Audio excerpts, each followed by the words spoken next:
Nigeria that the Fulani terrorists and other terrorists are clamoring to overrun, that they are being kind of like, supported or guided by the top hierarchy of the Nigerian army. Nobody did anything to that man, but he said it openly. He said they collude, because none of these terrorists or terror group could have lasted this long without the collaboration or the collusion of those who are supposed to be in the military of Nigeria, the intelligence community, as well as the government of Nigeria. They couldn't have lasted this long without their cooperation or their guide or what have you. So Northern Nigeria is a place where the life of their people, as well as the life of Nigerians, doesn't really matter to these bloodthirsty criminals that they call political leaders. What I just don't understand is for people who are in the army, like you become so greedy, so selfish, so self-centered that you have to look away and sacrifice the lives of your own soldiers in the course of war. I mean, in the course of this endless terror war. Because that's what I do ask myself. I actually do ask myself that, I mean, as a soldier that, that rose through the rank of the military or what have you, okay? Like, how comfortable is that for you? Enough that some ragtag, disorganized group of, terrorists are running amok across northern Nigeria, and with all the trillions upon trillions of budget of naira budgeted for the defense in Nigeria, right? It became so impossible to get rid of them to the point that under this APC, Egbekegbe, you now have over 1,000 communities being controlled by different group of terrorists, and people are paying taxes to them. And these people that are paying taxes to these terrorists, the stories are always making it to the media. Let's say the army don't have all of the resources to track all of these things, right? So what happened to the ones that finally, make it to the media, where you get to know that people are paying taxes? For example, we have just been told that 25 communities in Zamfara have been issued a warning that they must pay 172 million naira in tax in this 2024, or else they will wipe them off the surface of the earth. Now, this is public right now, but nothing is going to be done. So the communities are going to be paying the money. And guess what? If you go online right now, you will see terrorists issued receipts, tax receipts. Yes, terrorists issue tax receipts to people in Nigeria, people who are paying taxes to them. And then you have governments that will tell you that Nigeria cannot break up. But the terrorists have already kind of cut off the territories for themselves, territories where military, what do you call it, the Air Force or soldiers and the rest of them, they dare not visit. This is the reality of today in Tifnumbu's Nigeria. So, Niger Republic came out and said their intel showed that Nigerian ruiner Tifnumbu is in bed with France, and the effort of France is to destabilize their country, rather than them to slow down or possibly just cut off this this relationship they are building with this French government of Macron. They doubled down. They decided that this, according to them, they felt like Niger Republic was beating them in the game of propaganda, and they had to double down. They had to increase their own propaganda by tarnishing the image of the head of the junta in Niger. They did so well enough, hoping that the northern part of Nigeria that had the role Tifnubu is playing in harboring terrorists in Nigeria, even though he has already told them that it is none of his business. If Bokwari couldn't keep you safe, don't put it on me. That's why he told some of their leaders. And they heard that. They heard that from him. Okay? And he also told them never to threaten him with 2027, because they never, I mean, he bought his 2023 presidency. So they shouldn't even talk about 2027 or them having a control over that, Anyway, Macron came out just today to say something about these Sahel states. According to the proud, arrogant Macron, he said that these countries, these Sahel countries, are chasing the French, the French forces away from their countries. They are just ungrateful people. Because without France, these countries will not even be independent.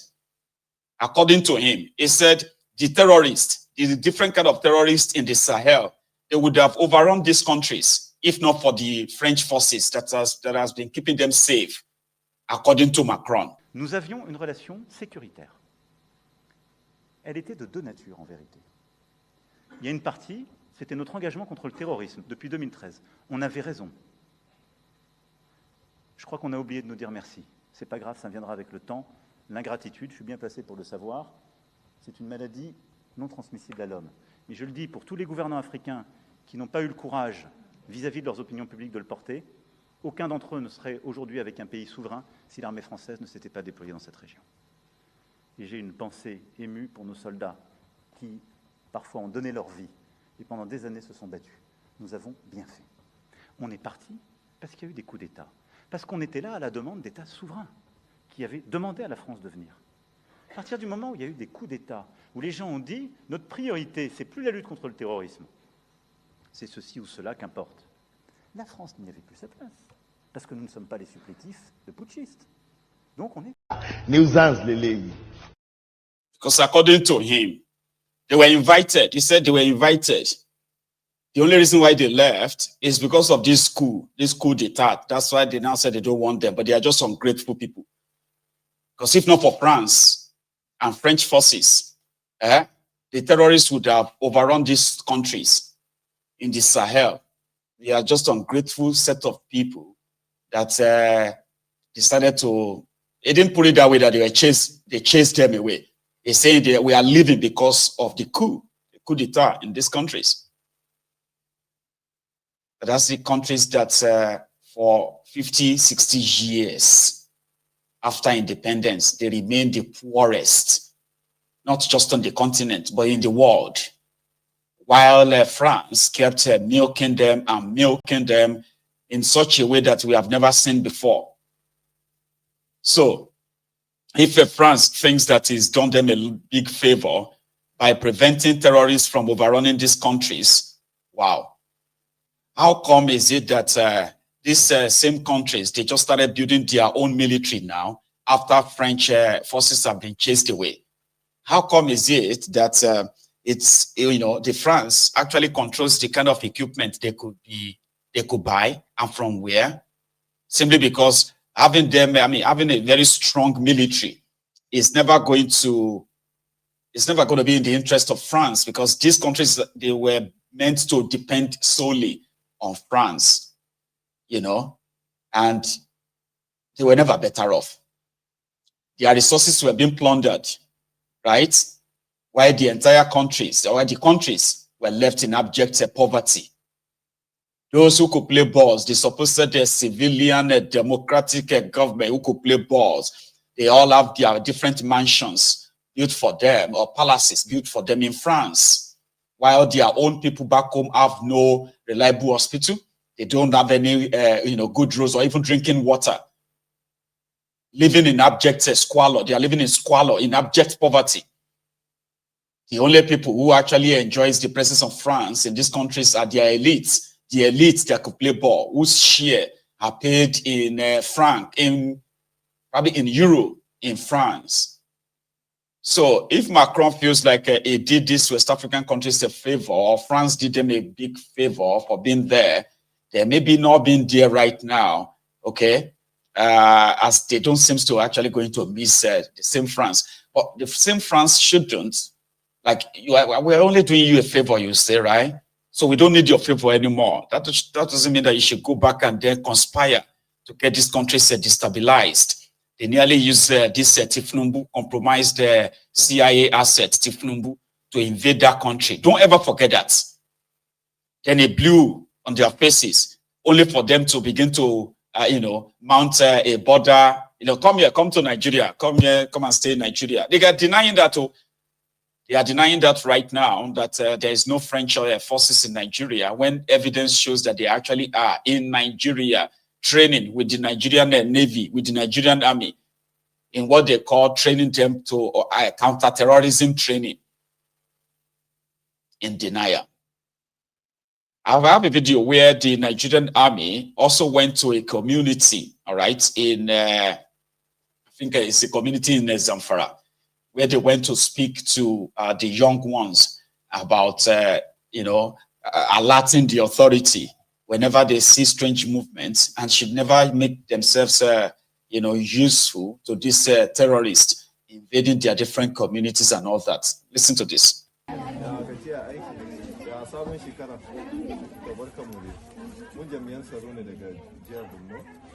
Police command. So muna tare da babbanmu a tare da mu wanda shine komanda na EOD. Mun akwai wadansu na'urorin fashewa wanda yanzu aka yi sami a cikin anguwa wanda yanzu aka samu ya rikoba da nashi lafiya da muna tare da bulamun ku da yake nan to shi babban wannan zai wayar da mu ta wajen hanyar kiyaye tsaron mu. Sannu ina kwanan ku duka gida lafiya to sannu ko kun ga an ga mu bai kamata a guje mu ba amma idan mun ce muku a dan masa akwai dalili domin mun ga hatsari dole ne mu tsare jama'a domin shine aikin mu ko muna tare da bulama kwanakin baya mun zo nan kamar yadda shi PPRO ya faɗi kwanakin ba haka muka zo muka kwashi wasu kayakin fashewa ɗin nan kuma kun san hatsarin da suke da shi wannan an riga an harba abu kaɗan ne kawai hana su tashiwa so yanzu akwai yadda za a taɓa shi in ya tashi ba karamin asari ba ne rayuka da yawa za a rasa zai rusa gidajen mutane da ke nan anguwan so don Allah mu ringa kiyayewa ko kuma mu ringa bawa yayanmu gargadi domin in suna tafiya mafi yawan lokaci sai su gan gongomi karfe da sauransu wanda ba su san wani irin karfe ba ne in ka gan shi kamar karfe amma bom ne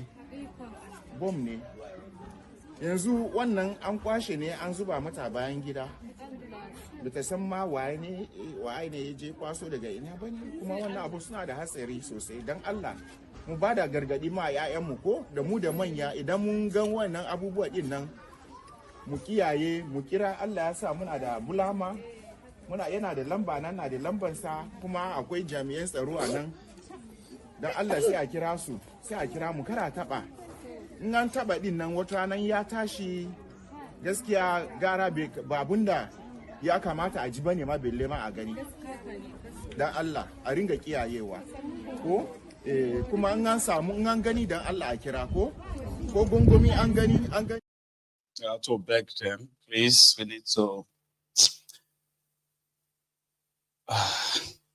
You see, today, there's a report that even though Nigeria lost, how do you describe this? If you have an economy that was the biggest economy in the whole of Africa, rated around $570 billion 10 years ago. And then 10 years after, your economy is now $178 billion. How much losses? How can we calculate that? That's like you losing over 60% of your own supposed GDP. Even though you still have the population, you have a growing population, which practically just means growing poverty, where inflation has eaten deeper into the fabric of the same economy. So how do you describe such decline in 10 years other than failure? But that is not how the APC, Ebekebe, sees it. Okay? So today, Nigeria's economy is now rated the 5th in the entire Africa. They even use the IMF to push an agenda 3-4 days or so ago, towards the end of, well, just about 4 or 5 days ago. They used the IMF to push an agenda to say Nigeria economy is the second on the continent after Egypt.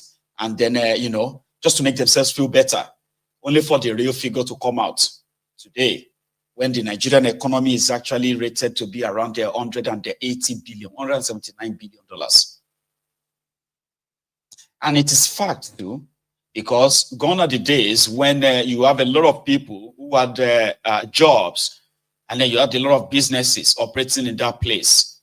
Then you have, even though you had poor people as well, but the number of the poorest Nigerians at the time, 10 years ago, was put at 54 million Nigerians. Fast forward to today, Nigerians, the poorest Nigerians today, or the number of the poor Nigerians today is now over 140 million. But poverty to APC, Ebekebe, and their ass lickers is like a virtue. You know, there's just, it's God loves the poor. Sort of, you know, if we are poor, then everybody should be poor.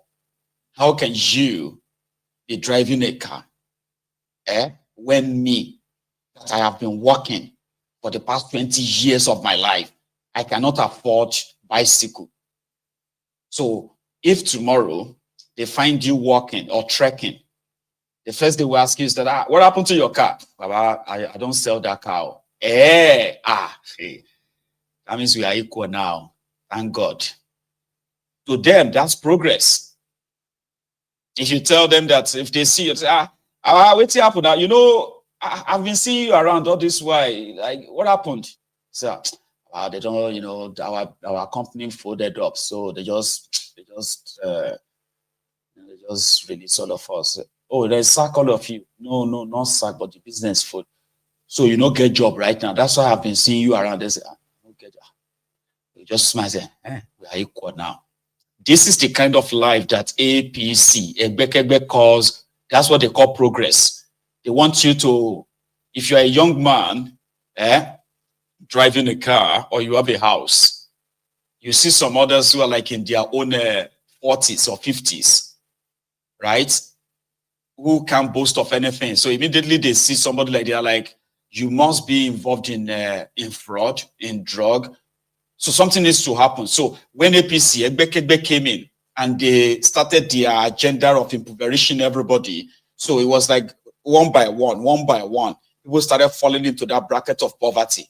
And APC, Egbekegbe's, you know, poverty choristers themselves, they felt like it was a good thing. And that's why today you will see some of them tell you that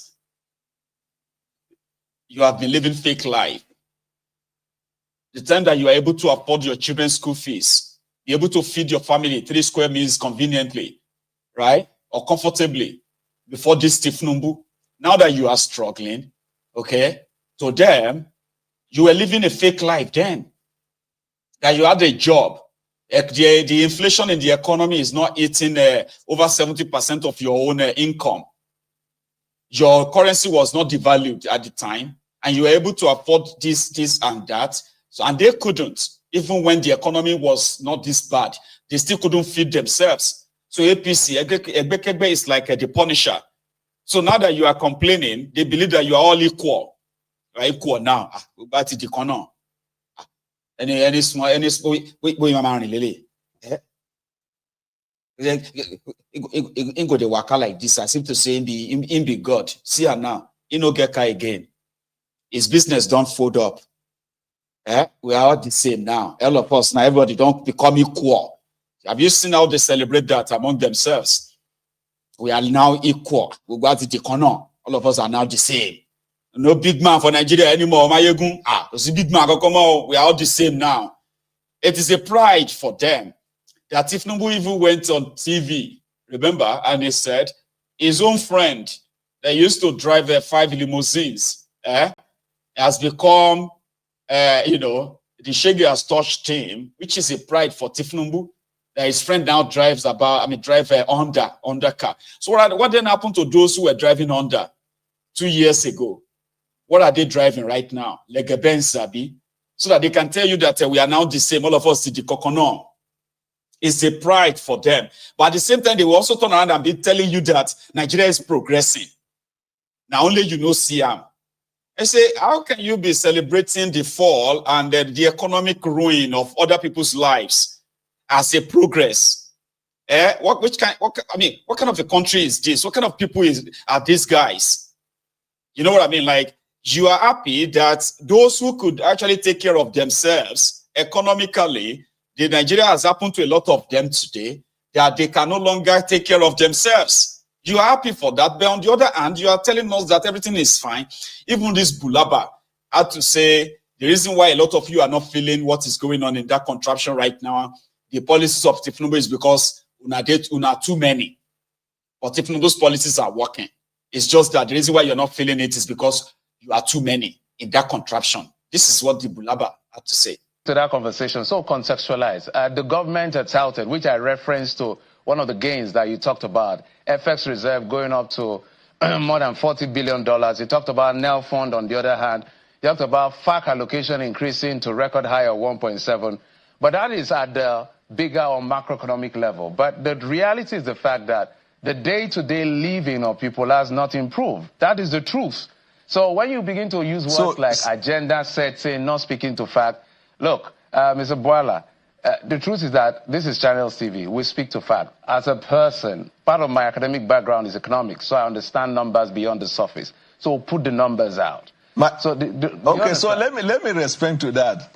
I have never mentioned any media outlet. It is not in my character to do that. But if the shoe wears, I mean, if the shoe fits, wear it. But what I'm trying to say, when you talked about, you agree with the macroeconomic, progress that we've made, but that it is not reflective in the day-to-day life of the Nigerian people.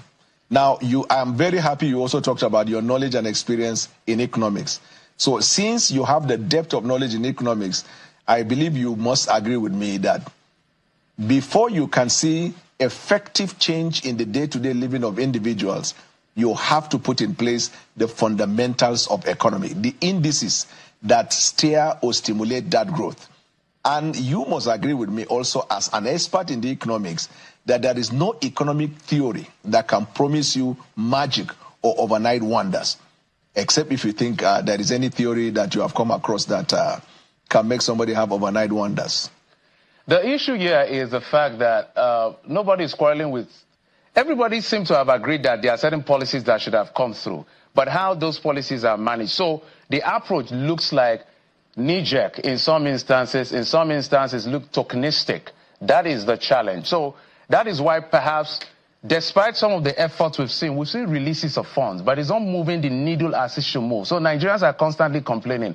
And whatever model of economics you use, whatever you put out, there's something called being witnesses of personal experience, and that is the reality of Nigerians. So whatever gain you put out, Nigerians don't see it. If they don't see it in when they step out of their houses to buy food, travel by road, or some of this basic at the end of the day. You get my point, right? I get it, but I disagree in part. Let me tell you why I say I disagree. When you use the generic term Nigerians, the assumption is that there is an assessment in which the majority of Nigerians have said that. Now, I know you don't have a data. You have not polled any statistical data to arrive at that. So your own is assumption, but the assumption can be a reality given that we have a large population of Nigerians. What I will say, rather, is that the economic model, however fantastic and wonderful it is, it will also take into cognizance population. So, for example, if the population of Nigeria is small, there will be these visible signs that you're talking about within 18 months. Whatever investment you put, if the population is large, you know that the growth will have to be slow. As an economic expert, I'm sure you must have come across this analysis that was given, that for Nigeria to match what is expected infrastructure-wise, there must be on a yearly basis an investment of $10 billion on infrastructure alone. This is economic analysis arrived at by experts in the field of economics in Nigeria. Now, that $10 billion, my brother, if you convert it into Naira, you will see that you're already challenging the entire budget of all the areas that we're talking about in Nigeria. So when you, and that's the very basic of economy, when you have limited resources and then you have things to do, you have to begin to look at which one we can touch now, which one we can talk later. And even those ones that we're doing now, whether it has touched a lot of people. For example, you cannot deny the fact that in December, there was a policy directed by the president that those who were traveling for festive season should access transportation fare for half the price of the value. But because the population is small as compared to the population of Nigeria, you would say that it has not impacted on generality of the people. You can also look at it from example in the area of agriculture. There have been improvement, whether you go to the northeast, northwest, south, or everywhere. But because we have a large population, the impact is not seen in the way you're saying. So I expect contextual intervention from you to say that to either agree or disagree, that population-wise will mean that the growth cannot be very visible at the moment. But we have testimonies, and we have testimonials of people who are impacted by that, and they are ordinary Nigerians.